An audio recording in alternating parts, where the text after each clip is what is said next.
Vamos a conversar. Marcos ha tenido la generosidad de atendernos, el ministro de Educación de la Nación, Nicolás Trota. Ministro, buen día. ¿Qué tal? Muy buenos días. Bueno, ¿cómo anda usted? ¿Bien? Como todos, un momento complejo y difícil. Sí, bueno, pero hemos avanzado, me parece, un paso con esto de que, bueno, el federalismo hace que cada provincia sepa dónde le aprieta más el zapato de la pandemia, pero con el ánimo de volver a clase presencial, de alguna manera, preparándonos para eso. Bueno, es el ánimo que estaba en movimiento, ¿no? Porque el 2 de julio aprobamos los protocolos que promueven el regreso a las clases de manera segura, y 6 provincias pudieron dar ese paso. 3 las pudieron sostener, otras 3, San Juan, Santiago del Estero y Catamarca, tuvieron que poner en suspenso el regreso. Pero Formosa hace casi 2 meses que está con clases, con protocolos, con distanciamiento social. También la provincia de La Pampa hace casi 3 semanas, y luego la provincia de San Luis, que comenzó en la ruralidad la semana pasada. El paso que dimos ayer, antes de ayer, sí, es generar un indicador objetivo que le dé mayor tranquilidad a cada jurisdicción al momento de tomar la decisión, para poder definir en el marco de una pandemia si el riesgo para volver a clases es bajo, es medio o es alto, claro, ¿no? Además de otros componentes que estaban en los protocolos aprobados el 2 de julio, pero que el día jueves reafirmamos ciertas medidas de seguridad, de distanciamiento, de despliegue de políticas públicas para priorizar la vuelta a clases, pero también el cuidado de la salud. Ministro, a esta altura, que ya han pasado 6-7 meses, ¿cuál evalúa usted está empezando a dejarnos en su rubro, en lo educativo, los pros y las contras de esta pandemia? Bueno, el impacto educativo es muy profundo. Digo, nadie aprende en casa lo mismo que se aprende en la escuela, mucho más en una sociedad profundamente desigual. Ahora, también nos ha dejado un enorme compromiso nuestra comunidad educativa, con los maestros y las maestras a la cabeza, porque más allá de una mirada subjetiva que uno puede llegar a tener sobre la respuesta a nuestro sistema educativo, nosotros llevamos adelante la evaluación nacional de la continuidad pedagógica, que confirma que en más del 90% de los hogares se dio una continuidad pedagógica, con la adquisición de nuevos saberes. Esto no implica que se aprendió lo mismo que en la escuela, pero ha existido un enorme esfuerzo, por supuesto, con mucho cansancio, luego de 7 meses de transitar esta experiencia, que al comienzo era una novedad, y luego se ha implicado una enorme complejidad. Por eso para nosotros es tan importante el paso que dimos hace algunos meses, de una agenda de reorganización de la propuesta pedagógica, trabajando con el concepto de unidad pedagógica para que tengan la tranquilidad estudiantes y familias, que todos los aprendizajes que no se han podido transitar en este 2020 tan excepcional por la pandemia, los podamos reorganizar y garantizar en el 2021, y si de ser necesario, articularemos también con el año 2022, para que en estos 3 años podamos garantizar todos los aprendizajes, más allá del momento que se den esos aprendizajes. Ministro, para ser claro, yo creo que usted lo ha hecho, pero una vez más, porque a veces, bueno, no llega con la certeza que debe. ¿Va a haber un pasaje, quienes terminan séptimo, o depende, bueno, el lugar, el último año de la primaria, porque depende del lugar geográfico, y quienes terminan la secundaria, pasan sin evaluación?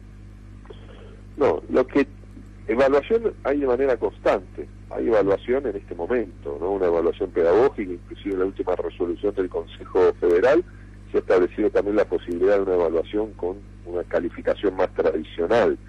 ¿Qué hemos planteado nosotros? Que no hay promoción automática. En ningún grado, en ningún año los chicos pasan como si nada hubiese pasado. Por eso decimos que vamos a acreditar o reconocer los aprendizajes que efectivamente se dieron. Los que no se dieron, los transitaremos el año próximo. Si es un niño o una niña que pasa del último grado del primario al secundario, bueno, vamos a tener que profundizar, como venimos haciendo, el vínculo entre los niveles educativos. Lo que quedó pendiente de la primaria se va a transitar el primer año de la secundaria.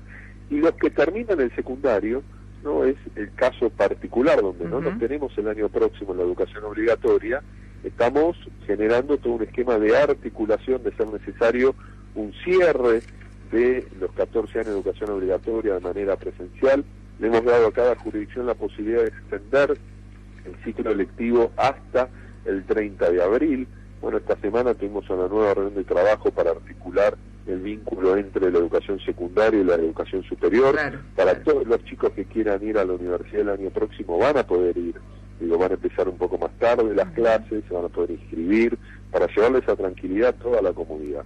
Años excepcionales, realidades tan complejas, implican también mucha más articulación, mucho más diálogo y decisiones que permitan garantizar los aprendizajes, la calidad educativa y la continuidad educativa, ¿no? Por eso es tan importante articular entre niveles. Ministro, ¿usted ve la posibilidad de una mayor autonomía de los directores de las escuelas? Porque uno advierte, por ejemplo, en una ciudad tan grande que usted conoce como Rosario, que no es lo mismo la realidad de los distintos barrios. No estoy hablando ni de centro y periferia, estoy hablando de los distintos barrios con realidades y necesidades distintas, desde lo edilicio, desde las suplencias, tal vez haya que reverlas, porque si en esto de que hoy, esta mañana me decía el gobernador, en donde se abre en una escuelita rural, tenemos que ver que el maestro sea de allí, o la secundaria. ¿Esto plantea un rever todo? Bueno, plantea enormes desafíos por delante, ¿no? Con una responsabilidad indelegable del Estado-Nación y Estado provincial, y con colaboración de municipios, para que la escuela que tiene mayor necesidad tenga el mayor acompañamiento, ¿no? Y en eso se vincula mucho la realidad social de sus estudiantes y de sus familias.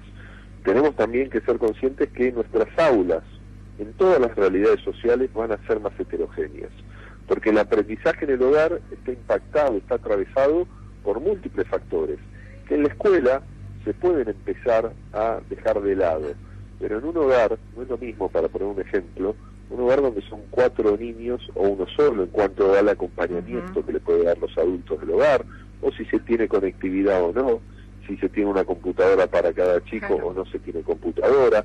Bueno, eso va a llevar que también, inclusive en aquellos hogares que tienen mayor conectividad o computadora, si la mamá es médica, por ejemplo, y está muy absorbida por la pandemia, quizás no lo pueda acompañar como lo puede hacer otra mamá que está en la casa porque su trabajo lo permite.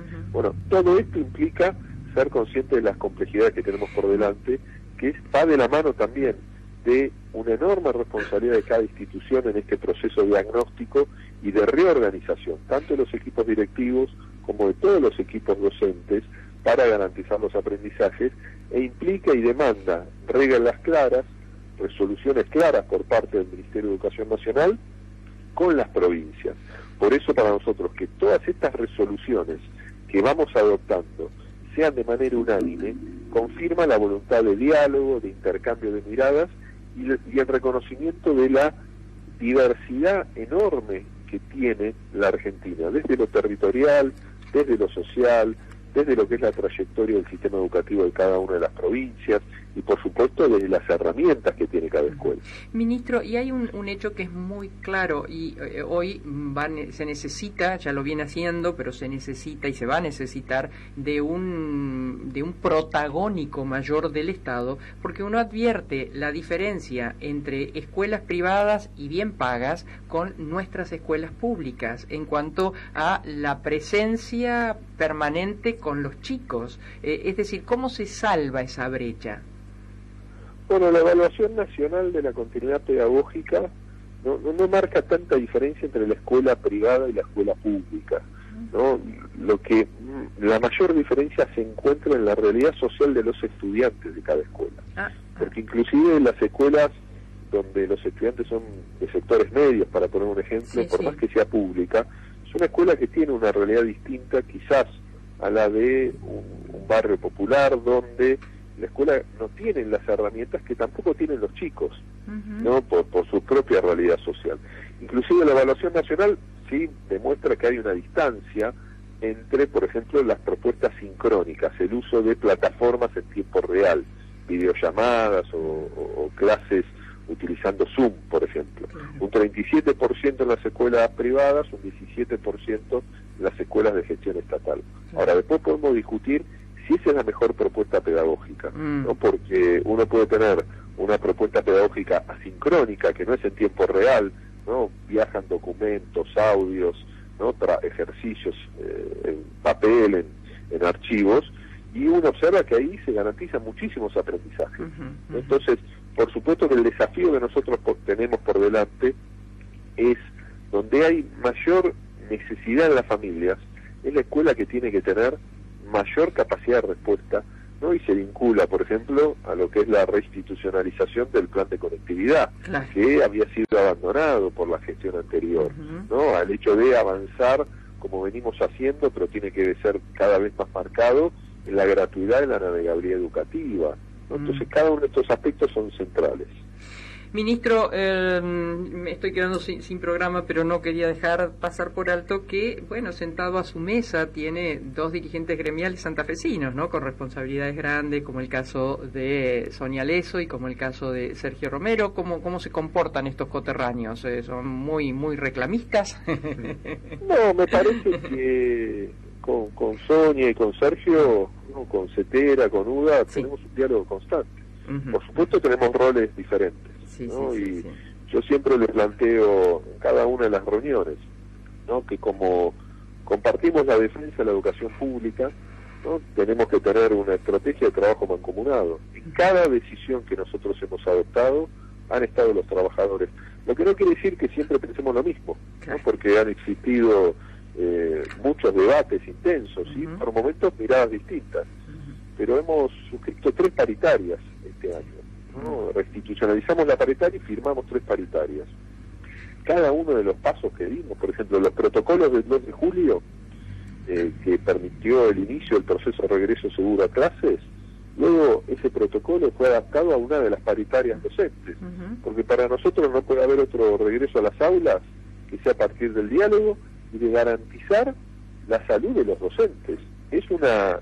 Claro, le estamos diciendo una obviedad, pero no siempre lo obvio se debate y está en las políticas públicas, ¿no? Entonces nos parece en ese sentido que con CETERA y con UDA, con todas las organizaciones sindicales, es fundamental tener diálogos francos, y cuando hay diferencias, intentar buscar caminos en común.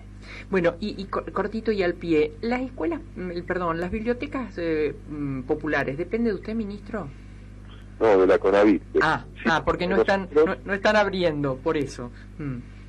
Sí, depende de nosotros, en nuestro Plan Nacional de Lectura, y hemos iniciado un proceso de adquisición de libros con una inversión que va a ser finalmente más de 600 millones de pesos, porque en marzo del año próximo queremos equipar a todas las bibliotecas y a todas las aulas de la Argentina con libros, para recuperar la lectura recreativa que consideramos que es tan fundamental para mejorar los procesos de ciencia-aprendizaje e incentivar el pensamiento crítico de nuestra sociedad. Y esta sí la última, con la universidad, ¿cómo venimos? Porque he visto que también están los protocolos para regresar a la presencialidad.